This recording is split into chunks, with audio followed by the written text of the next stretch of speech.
जय हिंद दोस्तों। मैं विकास कुमार आप सभी का ब्रिलियंट मैथ पर स्वागत करता हूं। दोस्तों, आज हम लोग पढ़ने वाले हैं क्लास 10th का हिंदी। जैसा कि पिछला वीडियो में हम हिंदी के जितना सिलेबस होता है टोटल हम समझा चुके हैं।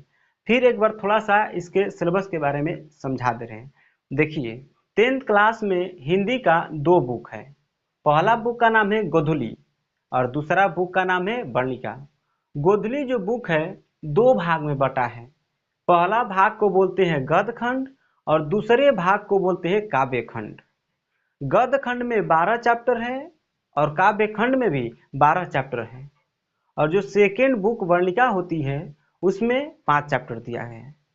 तो हम लोग इस वीडियो में गोधुली का जो गद्य खंड भाग है उसमें जितना चैप्टर है पूरा चैप्टर के बारे में समझेंगे, उसके राइटर के बारे में समझेंगे और कौन सा चैप्टर क्या है उसके बारे में समझेंगे। तो चलिए समझते हैं बहुत अच्छा से। चलिए ध्यान दीजिए। देखिए, हम लोग गोधुली बुक के गद्य खंड पढ़ने वाले हैं। इसमें टोटल कितना दिया है तो 12 को चैप्टर दिया है, जिसमें पहला चैप्टर का नाम है श्रम विभाजन। श्रम विभाजन और जाति प्रथा। श्रम विभाजन और जाति प्रथा।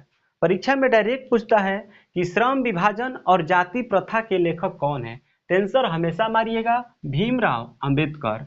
भीमराव अंबेडकर के बारे में आप लोग तो बहुत जानते होंगे, नहीं जानते हैं तो थोड़ा सा इनके बारे में हम बता दे रहे हैं। भीमराव अंबेडकर का जन्म 14 अप्रैल 1891 ईस्वी में हुआ और इनकी मृत्यु जो हुई 6 दिसंबर 1956 में हुआ। और जन्म कहाँ हुआ था तो महू मध्य प्रदेश में, और इनकी मृत्यु जो हुआ दिल्ली में हुआ है। इनको बाबा साहेब के नाम से भी जानते हैं और इन्हें संविधान निर्माता भी कहते हैं। इस बात को आप लोग याद रखिएगा, बहुत ही इम्पोर्टेंट है। और जो श्रम विभाजन और जाति प्रथा चैप्टर है यह क्या है, परीक्षा में डायरेक्ट पूछता है कि यह क्या है, तो हमेशा आंसर मारिएगा यह क्या है तो निबंध है। अब दूसरा चैप्टर पे आ रहे हैं। दूसरा चैप्टर के नाम है 20 के दांत।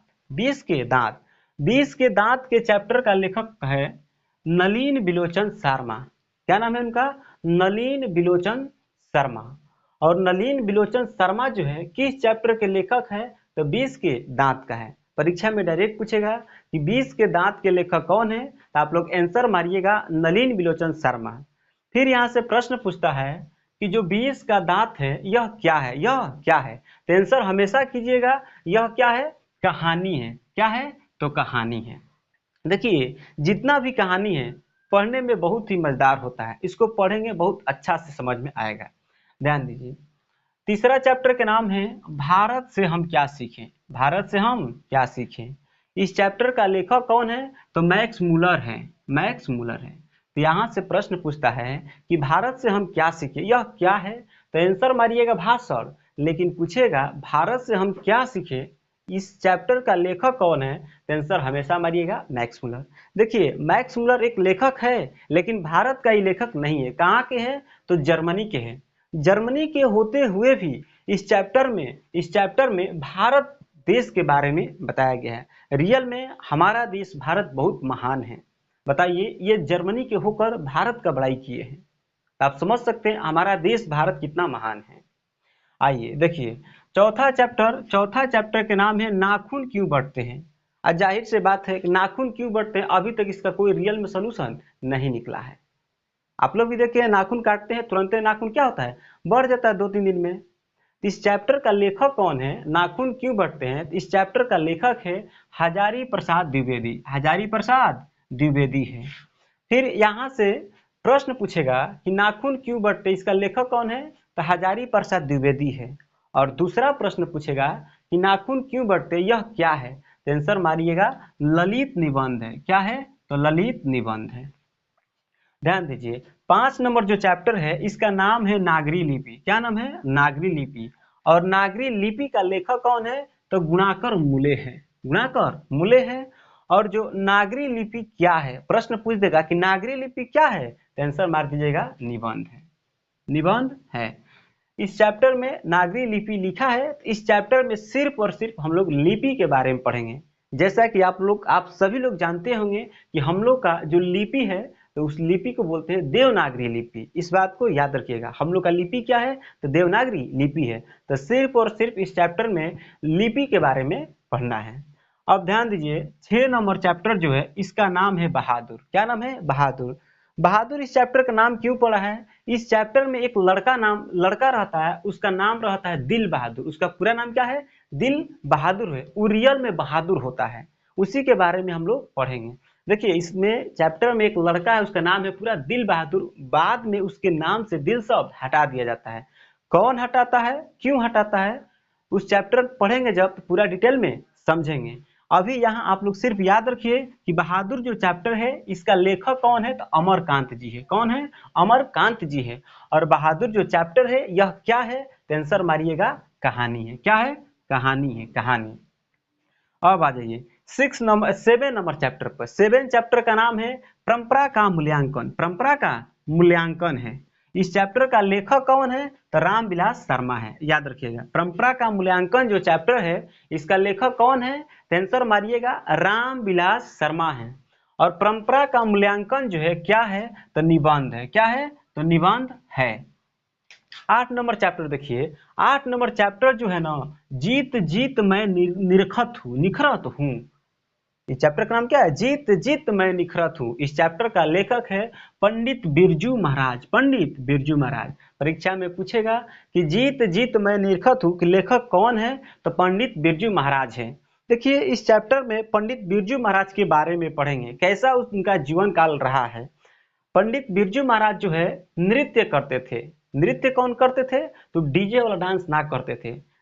शास्त्रीय नृत्य होता है। क्या होता है? शास्त्रीय नृत्य है। उसी में से एगो आता है कथक नृत्य। क्या आता है? कथक नृत्य।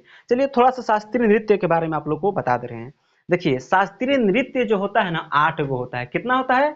शास्त्रीय नृत्य की संख्या 8 गो होता है। इस बात को याद रखिएगा।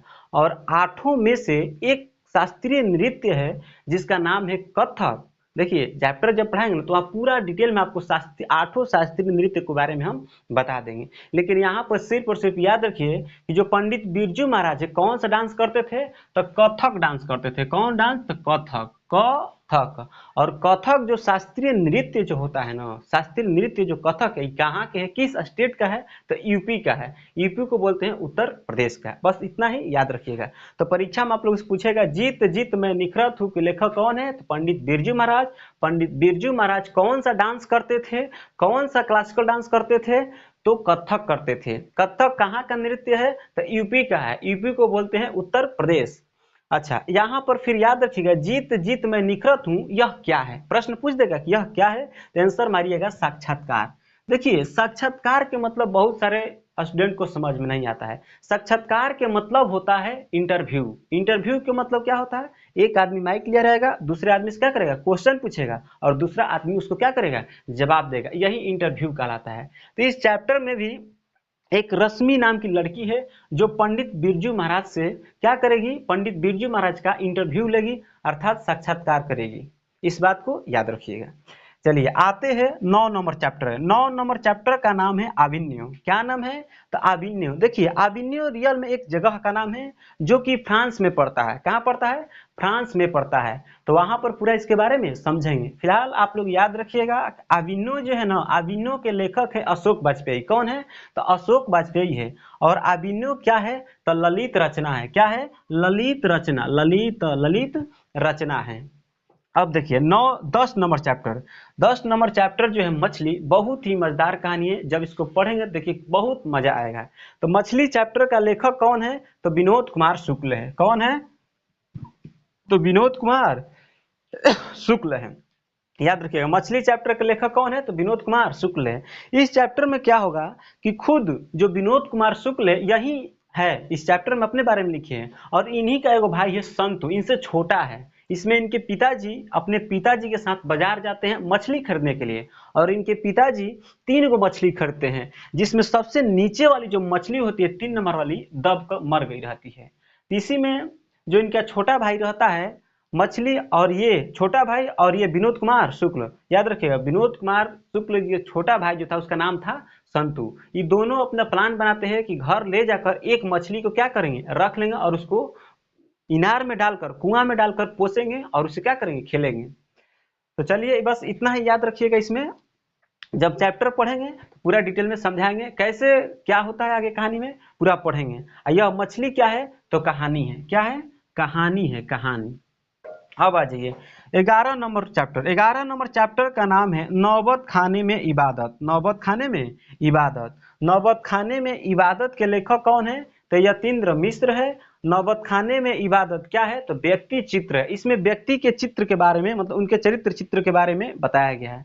कहा जाए कि जो नौबत खाने में इबादत है, इसमें पंडित बिरजू महाराज ना, बिस्मिल्लाह खां, बिस्मिल्लाह खां के बारे में बताया गया है। नौबत खाने में इबादत जो चैप्टर है, इसमें किसके बारे में बताया गया है, तो बिस्मिल्लाह खां के बारे में बताया गया है। याद रखिएगा, बिस्मिल्लाह खां का नाम आप लोग सुने होंगे तो जरूर जानते होंगे कि बिस्मिल्लाह खां शहनाई वादक थे। क्या थे, तो शहनाई वादक। कभी कभी आप लोग एग्जाम में पूछ देता है कि बिस्मिल्लाह खां कौन सा वाद्य यंत्र बजाते थे, तो आंसर मारिएगा शहनाई। इन्हीं के बारे में पूरा हम लोग डिटेल में जानेंगे। और नौबत खाने में इबादत क्या है, तो व्यक्ति चित्र है, इसको एकदम याद रखिएगा। आ जाइए, और एक बात बता दे रहे हैं, जो बिस्मिल्लाह खां है ज्यादा दूर के नहीं है, वो डुमरांव के हैं। डुमरांव के, बक्सर जिला में डुमरांव एक क्षेत्र है, वहीं के निवासी है। ये भी याद रखिएगा, बिस्मिल्लाह खां कहाँ के मूल निवासी थे, तो डुमरांव के थे। शिक्षा और संस्कृति 12 नंबर चैप्टर है, इसका नाम है शिक्षा और संस्कृति। इसके बाद इस चैप्टर में हम लोग को बताया गया है कि कौन सी शिक्षा अच्छा है, कौन सी शिक्षा अच्छा नहीं है, कौन सा शिक्षा पहले बच्चों को दिया जाएगा, कौन सा नहीं दिया जाएगा। इस चैप्टर का लेखक है जो महात्मा गांधी है। महात्मा गांधी है। यही इसमें बताया है कि सबसे पहले बच्चों को कौन सा शिक्षा कब दिया जाएगा। तो याद रखिएगा, शिक्षा और संस्कृति का लेखक पूछेगा तो महात्मा गांधी है। महात्मा गांधी को तो आप लोग जानते ही हैं। महात्मा गांधी का जन्म 2 अक्टूबर 1869 ईस्वी में हुआ था, और इनकी मृत्यु नाथूराम गोडसे ने गोली मारकर 30 जनवरी 1948 को कर दिया था। और एक बात याद रखिएगा, महात्मा गांधी को राष्ट्रपिता के नाम से भी जानते हैं। और महात्मा गांधी जयंती कब मनाया जाता है, तो 2 अक्टूबर को मनाया जाता है। उनके जन्म दिवस पर ही 2 अक्टूबर को गांधी जयंती मनाया जाता है। देखिए, कहा जाता है ना, गांधी गांधी नहीं थे, आंधी थे, जिधर गए उधर अंग्रेजों को उड़ा दिए। अगर हम लोग का देश में महात्मा गांधी नहीं रहते तो आज इतिहास हम लोग भारत देश का कुछ और होता है, देश आजाद जल्दी ना हो पाता है। समझ रहे ना, बहुत लोग महात्मा गांधी जी को गाली देते हैं, सारी गलत बात है। इस बात को याद रखिए। चलिए, तो महात्मा गांधी जी के बारे में इतना ही अभी हाल फिलहाल में याद रखिए। जब चैप्टर हम लोग पढ़ेंगे तो महात्मा गांधी जी के बारे में बहुत डिटेल में पढ़ेंगे। और याद रखिएगा, शिक्षा और संस्कृति जो है यह क्या है, परीक्षा में पूछेगा यह क्या है, तो आंसर मारिएगा शिक्षा शास्त्र है। क्या है, शिक्षा शास्त्र है। आई होप कि आप लोग को पूरा कंप्लीट समझ में आया है। फिर मिलते हैं नेक्स्ट वीडियो में, तब तक के लिए जय हिंद।